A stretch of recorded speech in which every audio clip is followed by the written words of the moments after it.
Hey, what up, Long Beach? Welcome back to the 562.org. It's Tyler, and this girls' water polo video is brought to you by the fine folks at Naples Rib Company, and all of the 562's water polo coverage is sponsored by Aqualand. Check out their website for information on Waterman and surf camps this summer.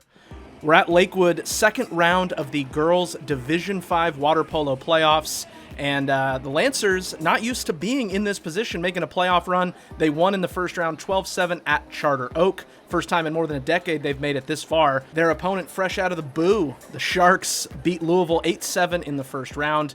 Head coach for Lakewood, Charles Wright, led the boys team on a playoff run in the fall, looking to do the same with the girls squad. And Lakewood had Malibu bazed and confused early on.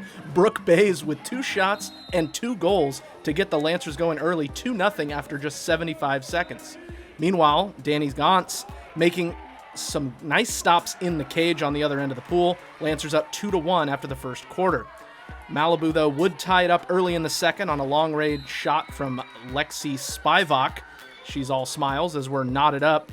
Meanwhile, Lakewood struggling to get it past Charlie Flores. The Sharks goalkeeper made 4 saves in the second, including on a 5-meter penalty. Lakewood scored on their first 2 shots, then empty on their next 10 shot attempts. Finally, Kara Beard was able to break through, forces one home near post with just a minute until halftime. But Jaden Barone going to score from the point to push Malibu into the lead. 4-3 Sharks at halftime. So Lakewood looking to answer in their home water, and they would turn defense to offense early and often in the second. Bays off the steal is absolutely mauled. She's like, what do I have to do to get a call? She got it, and then forces home the 5-meter penalty. That ties us up 4 apiece here early in the third. Then watch Gracie Isaacson, high press. Shot clock's dwindling. It's eventually a shot clock violation. That means it's Lakewood's ball. So she's just going to take it.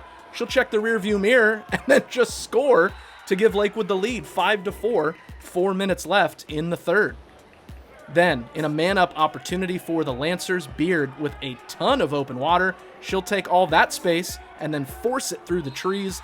That puts Lakewood back up by 2, but Tate Miller would lob one in to cut into that lead, make it a 1-goal game, 6-5. Coach Wright telling the team, lock it in, keep it tight going into the fourth quarter, just a 1-goal game. And Lakewood would protect it. They had the right person in the cage. Danny putting up an absolute wall in the fourth with the double save right there. Then the Lancers offense getting the ball where they want it. Isaacson going to draw the penalty down low. Beard would step up and convert from 5 meters. Lancers back up by a deuce.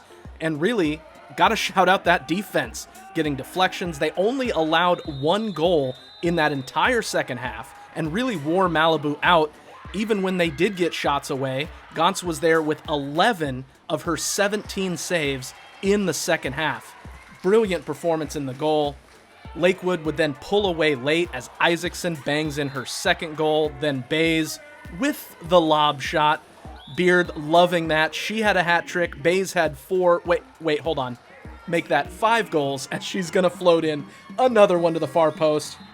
The crowd absolutely loving it. Lancer Nation in attendance. Coach Wright knows it's time to celebrate as the Lancers win the second half 7-1 to pull away for a 10-5 win here in the second round of the playoffs. The Lancers advance to play number 1 seed Corona Centennial on Saturday in the quarterfinals.